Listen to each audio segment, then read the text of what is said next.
Randonnée et courses d'orientation étaient au programme proposé par Redland Aventure.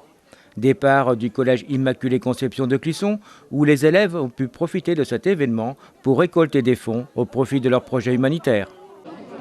Oui, alors c'est l'association Changeons pour changer qui a été créée en 2007 au collège Immaculée Conception par 3 jeunes filles qui ont apprécié un témoignage par rapport à une autre association et elles se sont dit de elles-mêmes créer leur propre association.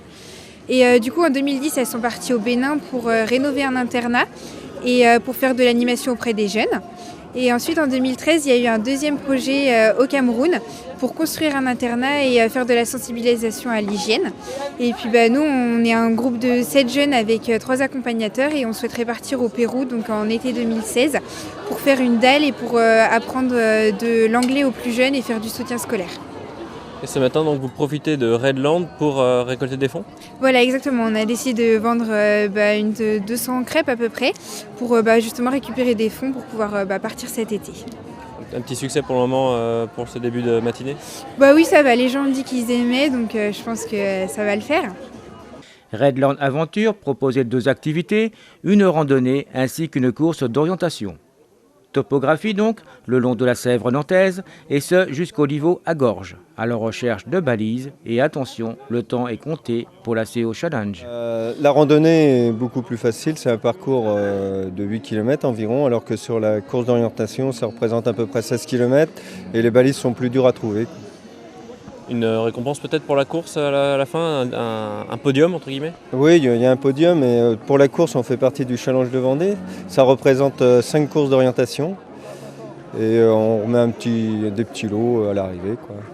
Ça fait combien de temps que ce type d'événement se réalise ? Là cette année c'est la 7e année que nous faisions le Challenge de Vendée. Et c'est vrai que il y a de plus en plus de monde qui participe à ce genre de course, ça se développe beaucoup, quoi. Combien de participants ce matin ?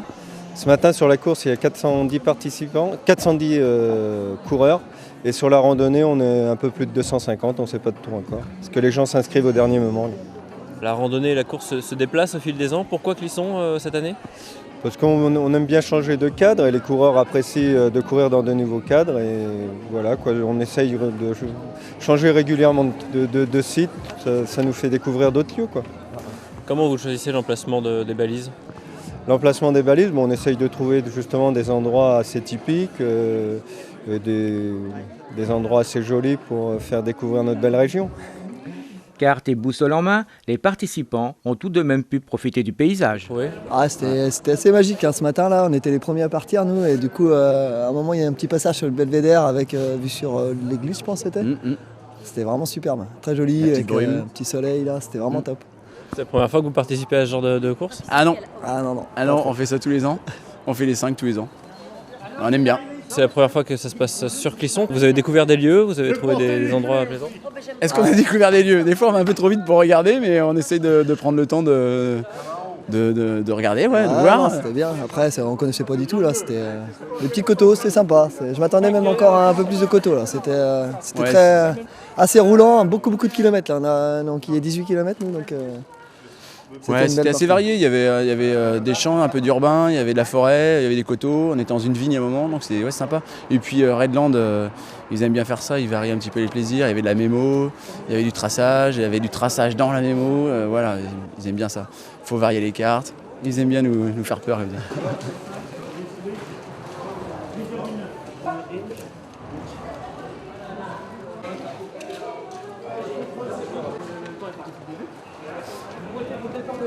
Concernant les résultats, c'est l'équipe TSO2 qui termine première en 1h39 minutes et 03 secondes, composée de Cédric Brisson et Alexis Poirier.